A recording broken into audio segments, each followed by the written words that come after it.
Bonjour tout le monde, j'espère que vous allez bien. Moi, je vais bien par la grâce de Dieu. Merci. Aujourd'hui, notre sujet du jour porte sur la patience.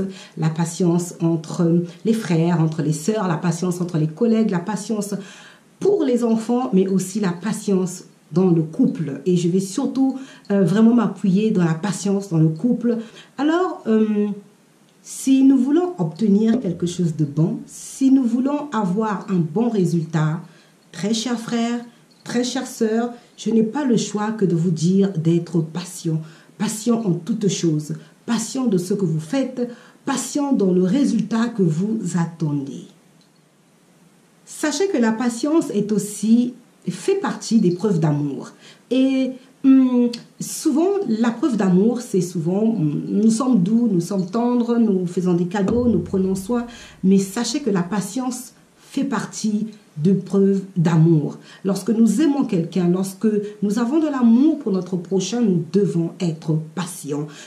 Si vous lisez dans la Bible, la patience est aussi le fruit de l'esprit. Donc, très chers frères chrétiens, très sœurs chères chrétiennes, vous n'avez pas le choix que d'être patient parce que la Bible nous demande d'être patients. Nous devons être patients afin de recevoir, savoir attendre et de recevoir les choses promises par Dieu. Nous devons être patients jusqu'à la venue du Christ. Il y a des gens, même tout de suite là, ils ont vu que Christ descend.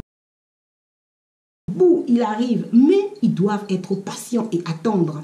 Et nous devons apprendre à cultiver la patience. Ouais. Les époux, soyez patients les uns envers les autres. Patients de votre épouse, patients envers votre époux. Parce que vous savez, l'impatience, oui, très chers frères et sœurs, peut conduire au divorce. Parce que l'autre n'arrive plus à supporter, parce que l'autre est arrivé à bout de sa patience. Cela peut, oui, je suis navrée de le dire, mais peut conduire au divorce. C'est pourquoi il est important d'être patient. Et comme nous ne pouvons pas être patients par notre propre force, c'est pourquoi je vous conseille, je vous demande de lever vos yeux, levez les yeux, levez les bras vers Jésus-Christ, lui qui sera votre force. Oui, parce que lui vous donne la force. Lui est celui qui bâtit en nous. Oui. Supporter les enfants, supporter les frères, supporter ses sœurs, supporter son épouse, supporter son époux, oui, c'est la patience. Nous n'avons pas le choix que de patienter si nous aimons et si nous nous attendons à quelque chose de bon. Mais seuls nous ne pourrons pas arriver à être patients jusqu'au bout. C'est pourquoi je vous demande dans la prière, de demander la force au Seigneur Jésus-Christ, dans la prière, de porter la personne que vous voulez voir, le changement. Ça peut être sur une personne surtout qui a un mauvais caractère. Je vais vraiment m'appuyer sur le couple. Dans le couple, un époux, une épouse qui a un mauvais caractère. Très chers frères, très chères sœurs, vraiment mon conseil, c'est d'être patient, de porter l'être que tu aimes dans la prière et de le présenter devant le trône de gloire du Dieu Tout-Puissant. Jésus-Christ est lui qui est capable de changer, de toucher les cœurs. S'il a un mauvais caractère, tu ne peux pas changer. Et nous devons arrêter de vouloir changer les autres parce que nous, humains, nous n'avons aucun pouvoir sur notre prochain de vouloir le changer. Non, mais c'est Jésus-Christ qui a la capacité, qui a le pouvoir de changer quelqu'un. C'est pourquoi supporter et porter la personne que vous voulez voir les changements devant le Seigneur. Oui, portez cette personne dans vos prières. Portez-le, supportez-le, acceptez-le tel qu'il est. Je ne dis pas d'accepter son mauvais caractère, mais acceptez la situation, acceptez la chose et portez la personne dans la prière.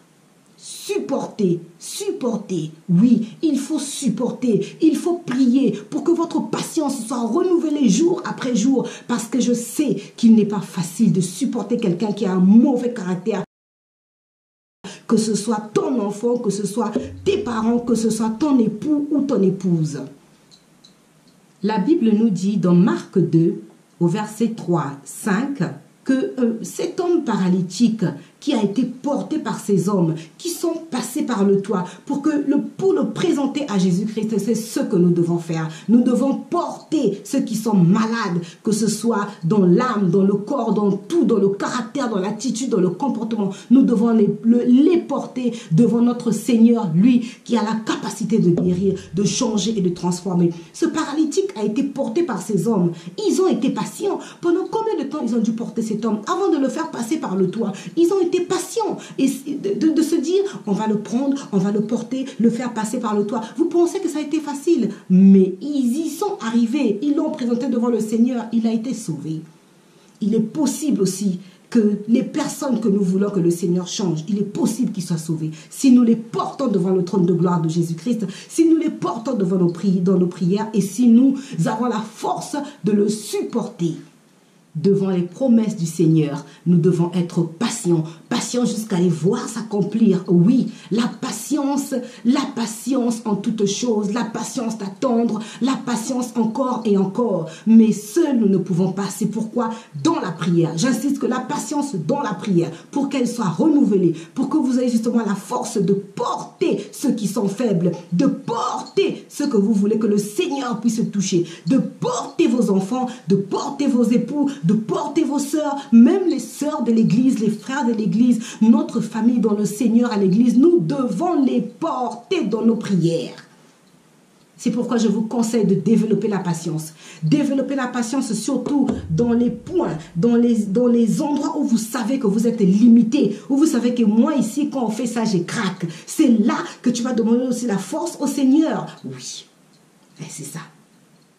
Là où vous êtes faible, le Seigneur vous donnera la force afin de supporter, afin d'accepter, afin de ne pas prendre ça comme un fardeau. Parce que, je vous rappelle, nous devons déposer tous nos fardeaux aux pieds du Seigneur. Nous ne portons pas nos fardeaux. C'est pourquoi lui seul peut vous donner la force de supporter, la force d'accepter. Présentez la personne au Seigneur que vous voulez que le Seigneur puisse toucher. Et n'oubliez pas, nul n'est parfait. Je répète, n'oubliez pas. Nul n'est parfait. C'est pourquoi appuyez-vous sur le Seigneur. Appuyez-vous sur le Seigneur. Je vous encourage à être patient. Patient dans toutes choses, dans les tribulations, patient dans tout, patient dans une mauvaise passe, patient dans une mauvaise situation. Patient même quand vous attendez votre tour, n'importe où, à la banque, à la poste, n'importe où. Soyez patient. Contrôlez vos réactions. Soyez patient envers les personnes qui sont impatientes. Oui. Voilà, bien aimé, la vidéo que j'ai préparée pour vous aujourd'hui sur notre sujet de la patience. Je sais qu'elle vous a plu. Nous bénissons le Seigneur pour ce sujet encore, parce que je sais que quelqu'un va être édifié par rapport à ça. Et n'oubliez pas, je vous exhorte encore, lisez la parole, lisez la Bible. Pour le renouvellement de votre intelligence, lisez la parole, bien aimé, que Dieu vous bénisse. Partagez cette vidéo. Likez, pourquoi pas. Si vous n'êtes pas abonné et que c'est la première fois que vous avez regardé cette chaîne, vous êtes sur la chaîne Manashania, abonnez-vous. Et vous pouvez me suivre sur Instagram, mais aussi sur le Facebook, toujours sur le nom de Manashania. Et juste vite fait en passant, il va y avoir un grand changement sur la chaîne. Le premier sera déjà le changement de nom. Ne soyez pas surpris. Ne vous dites pas, oh, je me suis trompé de chaîne. Non. À très bientôt. Que Dieu vous bénisse. Au revoir.